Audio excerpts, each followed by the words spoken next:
Hi everyone, I'm Liberty Doll and this is a video about feminism that I'm filming from my kitchen. I just got finished watching all these speeches from the Women's March on Washington and then arguing with a bunch of feminists about it, and here is my takeaway. First, I know the poem that Ashley Judd recited was written by a 19-year-old, but in the part about tampons and pads and how they should be tax-free, like Rogaine and Viagra, there's this line that says, "Is the bloodstain on my jeans more embarrassing than the thinning of your hair?" Now, what I really want to know about this is, who the hell is bleeding through their feminine products and 2 layers of clothing and then wearing those pants in public? Yeah, I would call that pretty embarrassing. I don't wear food-stained clothes in public. Why would I wear blood-stained clothes? Plus, it's a bodily fluid. That's like a public safety thing. There's a reason places have biohazard blood spill kits. And remind me why I should be subsidizing this with my tax dollars? I know, like the poem said, we can't choose when we have our periods. That's true, but you can pay attention to your body and track your cycle and your symptoms so that you have a pretty good idea. There's an app for that. Do you know why Viagra and Rogaine aren't taxed? Because they're considered medication. And you know what? My pad or tampon isn't medication. It's not a federal issue. You can't tell the government to stay out of your uterus and then tell it needs to pay for everything for your uterus. It's just hypocritical and stupid. I tried to genuinely talk to some feminists about this, and they just told me that I need to fact check myself and that I'm just mad or something because I don't realize I'm treated as a tool or a piece of meat, and something wage gap, and the US doesn't have maternity leave. Okay, first of all, the only place I personally have ever felt like a piece of meat was at the Lynn Flea Market. For those of you not from Massachusetts, this is Lynn.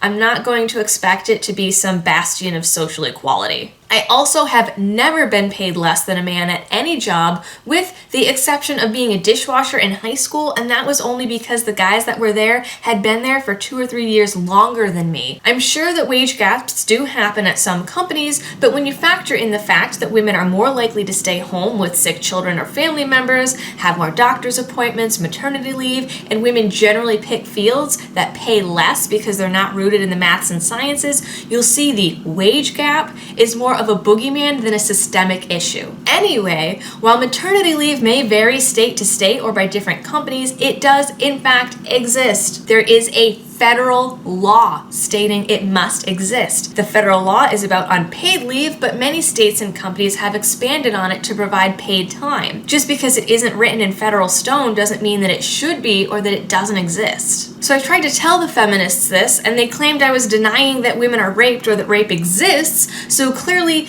internal sexism or something, and how lucky I am that I haven't been raped because there is so much rape because boys will be boys. Meanwhile, I thought we were still talking about the wage gap. Rape doesn't happen because men are too stupid to understand consent, which is a very sexist argument, by the way. Rape happens because there's violence and bad people in the world. Those things aren't going to suddenly disappear because you've made another law or decree or tell men not to rape when they already know not to rape. Psychologically, rape isn't even about sex, it's about control. So if you're that afraid of rape, get out there and get your gun license or some pepper spray or take self-defense classes so you can make sure that you are always in control. Feminists are always saying we should be in control of our own bodies, but seem to think that control stops at personal responsibility. If you want to be in control, then take responsibility for your own well-being and healthcare and feminine products and safety instead of asking mommy and daddy government to do it for you. And if we're talking about equality, then how come there are more men than women in prison?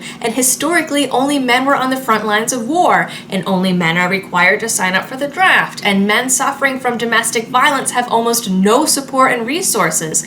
And many typically masculine traits are now considered toxic and barbaric. How is that equality? I respect that people want to protest, but the news is calling this one of the biggest demonstrations in history. Where were these people when Obama was drone bombing children for a Nobel Peace Prize? Or when he signed the NDAA and continued the Patriot Act? Whether or not my birth control is subsidized is irrelevant when government grows with every passing year and more of our basic civil liberties are taken away. I mean, nowadays, if you want to protest, you have to do it in a designated free speech area. That is more embarrassing than having to throw away a pair of period panties. I went to a liberal college and took women's studies. Yeah. Sorry. And you know what a lot of the feminist literature says? It says not to assume that you are speaking for all women, or all women of color, or all women in poverty, or any group of women, because they need to have their own voice. Well, women of the March on Washington, stop trying to speak for me.